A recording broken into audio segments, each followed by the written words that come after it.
Which of the following are zero divisors in Z5 of I? ഈ Z5 of I, Z of I ഇത് നമ്മൾ പഠിച്ചിട്ടുണ്ടായിരുന്നു. എന്താണ് ഇതിനെ പറയുക? ഗോസിയൻ ഇൻഡിജർ എന്നാണ് പറയുക അല്ലെ? Gaussian integers. ഇവിടെ ഗോസിയൻ ഇൻഡിജർ മോഡുലോ 5 ആണ് കേട്ടോ. മോഡുലോ 5. Z of I ആണെങ്കിൽ simply Gaussian integers. Z5 of I ആയതുകൊണ്ട് ഗോസിയൻ ഇൻഡിജേഴ്സ് മോഡുലോ 5. ഇതിനകത്ത് വരുന്ന സീറോ ഡിവൈസേഴ്സ് ഏതൊക്കെയാണ് എന്നാണ് ചോദ്യം. സീറോ ഡിവൈസേഴ്സ് എന്ന് പറഞ്ഞാൽ എന്താ? രണ്ട് നോൺ സീറോ നമ്പേഴ്സ് മൾട്ടിപ്ലൈ ചെയ്യുമ്പോൾ എന്ത് കിട്ടണം? നമുക്ക് സീറോ കിട്ടണം. ഓക്കെ, സീറോ കിട്ടണം. ഇവിടെ ഞാനൊന്ന് കറക്റ്റ് ചെയ്യാണ്. ഈ ഒരു ഓപ്ഷൻ ഇത് തെറ്റുണ്ട്. ഇതാണ് കറക്റ്റ് ആൻസർ കേട്ടോ. 2 + i × 2 - i ആയിരിക്കും സീറോ ഡിവൈസർ. 2 - i × 2 + i എന്ന് പറഞ്ഞാൽ എന്താ? ഇത് കോംപ്ലക്സ് നമ്പേഴ്സിന്റെ കോംപ്ലക്സ് നമ്പറും അതിന്റെ കോൺജുഗേറ്റും കൂടെ മൾട്ടിപ്ലൈ ചെയ്യുന്നതാണ്. ഇറ്റ് ഇസ് 2² + 1² എന്നാണ് വരിക അല്ലെ? 2² is 4 + 1 which is 5. 5നെ കറസ്പോണ്ടിങ് ആയിട്ട് നമുക്ക് എന്ത് എഴുതാം? 0 എന്ന് എഴുതാം. ബിക്കോസ് 5നെ 5 കൊണ്ട് ഡിവൈഡ് ചെയ്തിട്ടാണ് നമ്മൾ എന്തായിട്ട് പറയുക? 0 ആയിട്ട് പറയുക കേട്ടോ. അപ്പൊ ഇവിടെ 0 ആണ് ആൻസർ വരുന്നത്. അപ്പോൾ 2ഉം 2 - i-യും 2 + i-യും ആണ് ഇവിടുത്തെ zero divisors. Therefore the zero divisors are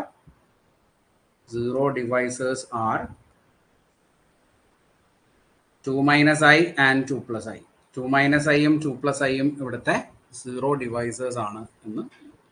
If A and B are the idempotent elements in a commutative ring, then which of the following is not an idempotent element? ഇത് 2024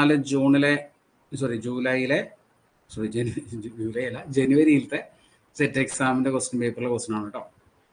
എയും ബിയും idempotent elements in a commutative ring ആണ്.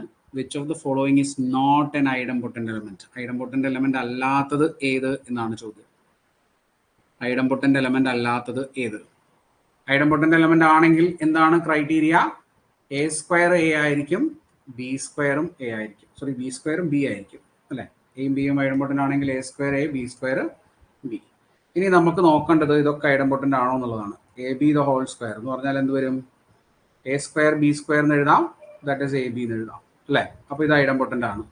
ഇനി അടുത്തത് A + B the whole square, A² + 2AB + B². അങ്ങനെ എഴുതാൻ പറ്റും നമുക്ക്. A² എന്ന് പറഞ്ഞാൽ A ആണ്, പ്ലസ് 2AB + B² എന്ന് പറഞ്ഞാൽ B ആണ് അല്ലേ? അപ്പൊ അതല്ലല്ലോ. അതല്ല, അതവിടെ ഇരിക്കട്ടെ. അടുത്തതും കൂടെ കൺഫേം ചെയ്യാം. A - AB the whole square എന്ന് പറഞ്ഞാൽ എന്ത് വരും? A² - 2A²B + AB the whole square അല്ലെ? A² A ആണ്, ഇത് A² A ആയതുകൊണ്ട് 2AB എന്ന് വരും. ഇവിടെ AB the whole square എന്ന് പറഞ്ഞാൽ AB മാത്രമേ ഉണ്ടാവുള്ളൂ. That is equal to A - AB. A - AB തന്നെ കിട്ടി. അതും ഐഡംപൊട്ടന്റ് ആണ്. A + B - AB the whole square, ഇതും എക്സ്പാൻഡ് ചെയ്ത് നോക്കാം. 3 സ്ക്വയർ ആണ്. ഓരോന്നായിട്ട് എക്സ്പാൻഡ് ചെയ്യുക. A² + B² + AB the whole square.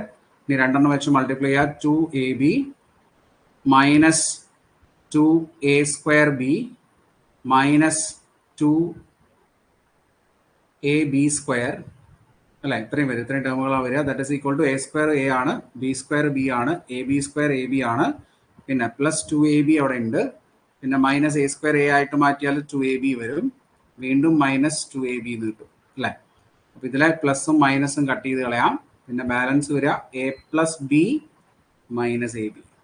അപ്പൊ അതും എന്താണ്? ഐഡംപൊട്ടന്റ് ആണ്. ഈ കാണുന്ന എല്ലാ ആളുകളും ഐഡംപൊട്ടന്റ് ആണ്. ആര് മാത്രമാണ് ഐഡംപൊട്ടന്റ് അല്ലാതിരിക്കുന്നത്? ഓപ്ഷൻ ബി മാത്രമാണ് ഐഡംപൊട്ടന്റ് അല്ലാത്തത്. നമ്മളോട് ചോദിച്ചൊരു ചോദ്യം അത് തന്നെയാണെന്ന്. Which of the following is not an idempotent element? A + B ആണ് ഇവിടുത്തെ എന്തല്ലാത്തത്? ഐഡംപൊട്ടന്റ് അല്ലാത്ത എലമെന്റ്. ഓക്കെ, അഞ്ചാമത്തെ ചോദ്യം നോക്കൂ. Which of the following is not true? ഇതിൽ ട്രൂ അല്ലാത്ത സ്റ്റേറ്റ്മെന്റ് ഏതാണെന്നാണ് ചോദ്യം. 2x² + 4 is irreducible over R. ഇത് ഇറഡ്യൂസിബിൾ ആണ്. ഇറഡ്യൂസിബിൾ എന്ന് പറഞ്ഞാൽ എന്താണോ? ഒരു ക്വാഡ്രാറ്റിക് ഇക്വേഷനോ അല്ലെങ്കിൽ ഏതെങ്കിലും ഒരു ഇക്വേഷൻ തന്നിട്ട് അത് ഇറഡ്യൂസിബിൾ ആണോ എന്ന് ചോദിച്ചാൽ നിങ്ങൾ ചെയ്യേണ്ടത് ആ ഇക്വേഷനെ സോൾവ് ചെയ്ത് കിട്ടുന്ന വാല്യൂ, അതിന്റെ സൊല്യൂഷൻ, ആ ഇക്വേഷന്റെ സൊല്യൂഷൻ അതിന് ഈക്വൽ ടു 0 കൊടുത്ത് നിങ്ങൾ സോൾവ് ചെയ്യുക. എന്നിട്ട് കിട്ടുന്ന സൊല്യൂഷൻ എവിടെ ഉണ്ടോ നോക്കുക. ഈ ഫീൽഡിൽ അല്ലെങ്കിൽ റിങ്ങിലോ ഉണ്ടോ നോക്കുക. R-ൽ, Z³ Z5 Z2 ഒക്കെ ഉണ്ടോ നോക്കുക. ഉണ്ടെങ്കിൽ അതെന്താണ്? റെഡ്യൂസിബിൾ ആണ്. ഇല്ലെങ്കിൽ അതെന്തല്ല? റെഡ്യൂസിബിൾ അല്ല. ഓക്കെ, ഇതാണ് കൺസെപ്റ്റ് കേട്ടോ. അത് ഫീൽഡ് ആണെങ്കിലും റിംഗ് ആണെങ്കിലും ഒക്കെ ഒന്ന് തന്നെയാണ്. അപ്പോൾ നിങ്ങൾ ചെയ്യേണ്ടത് ഇതിനെ സോൾവ് ചെയ്ത് നോക്കുക എന്നുള്ളത്. 2x square equal to minus 4. X square is equal to minus 2. X is equal to plus or minus root of 2i എന്ന് വരും അല്ലേ. നെഗറ്റീവ് നമ്പറിന് റൂട്ട് 2i ആണ്, which does not belongs to R.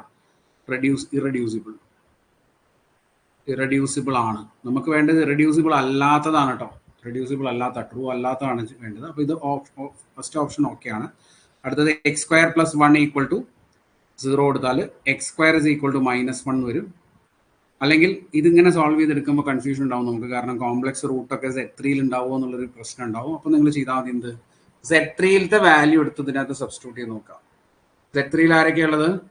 Z3 0, 1, 2 ആണുള്ളത്. ഈ ആൾക്കാർ ഇത് equation satisfy ചെയ്യുന്നുണ്ടോ നോക്കിയാൽ മതി. 0 കൊടുത്തു കഴിഞ്ഞാൽ 0 square plus 1 which is not equal to 0. പിന്നെ അടുത്തത് 1 കൊടുക്കുക, 1 സ്ക്വയർ പ്ലസ് 1. പ്ലസ് എന്ന് പറയുമ്പോൾ മൾട്ടിപ്ലിക്കേഷൻ അഡീഷൻ മോഡിലോ 3 ആണ് കേട്ടോ. It 2 not equal to 0. അടുത്തത് 2 സ്ക്വയർ പ്ലസ് 1 എന്ന് പറഞ്ഞാൽ 4 പ്ലസ് 1 5 വരും അല്ലേ. 5നെ നമ്മൾ 3 കൊണ്ട് ഡിവൈഡ് ചെയ്താൽ 2 എന്നാണ് റിമൈൻഡർ കിട്ടുക. That is not equal to 0. ഇതൊന്നും എന്തല്ല 0. ഇതൊന്നും എന്തല്ല 0 അല്ല. 0 അല്ല എന്ന് പറഞ്ഞാൽ ഇതെന്തല്ല, റെഡ്യൂസിബിൾ അല്ല, സോറി ഇറഡ്യൂസിബിൾ ആണെന്ന് അർത്ഥം അല്ലേ. ഇറഡ്യൂസിബിൾ ആണ്, റെഡ്യൂസ് ചെയ്യാൻ പറ്റില്ല, 0 ആവുന്നില്ല എന്നുള്ളതാണ്. അടുത്ത് നോക്കുക, സി എന്ന് പറഞ്ഞ ഓപ്ഷൻ നോക്കൂ. ഇതിലെ സെറ്റ് 5 ആണ്. സെറ്റ് 5 ആരൊക്കെയാ ഉള്ളത്? 0 ഉണ്ട്, 1 ഉണ്ട്, 2 ഉണ്ട്, 3 ഉണ്ട്, 4 ഉണ്ട്. അതൊക്കെ എടുത്തിട്ട് സബ്സ്റ്റിറ്റ്യൂട്ട് ചെയ്ത് കഴിഞ്ഞാൽ 0 plus 1 which is not equal to 0. 1 അടിച്ചാൽ 1 plus 1 it is not equal to 0. 2 കൊടുത്താൽ 2 സ്ക്വയർ പ്ലസ് 1 എന്ന് പറഞ്ഞാൽ 4 പ്ലസ് 1 5 ആണ് മോഡലോ 5, ഇത് 0 കിട്ടും അല്ലേ. 4 പ്ലസ് 1 എന്ന് പറഞ്ഞാൽ 5, 5നെ 5 കൊണ്ട് ഡിവൈഡ് ചെയ്യുമ്പോൾ കിട്ടുന്ന റിമൈൻഡർ 0. അപ്പോൾ ഇത് റെഡ്യൂസിബിൾ ആണ്, ഇത് റെഡ്യൂസിബിൾ ആണ് അല്ലേ. അപ്പോൾ ഇത് ഇറഡ്യൂസിബിൾ ആണെന്ന് പറയുന്ന ഈ സ്റ്റേറ്റ്മെന്റ് ആണ് തെറ്റ്.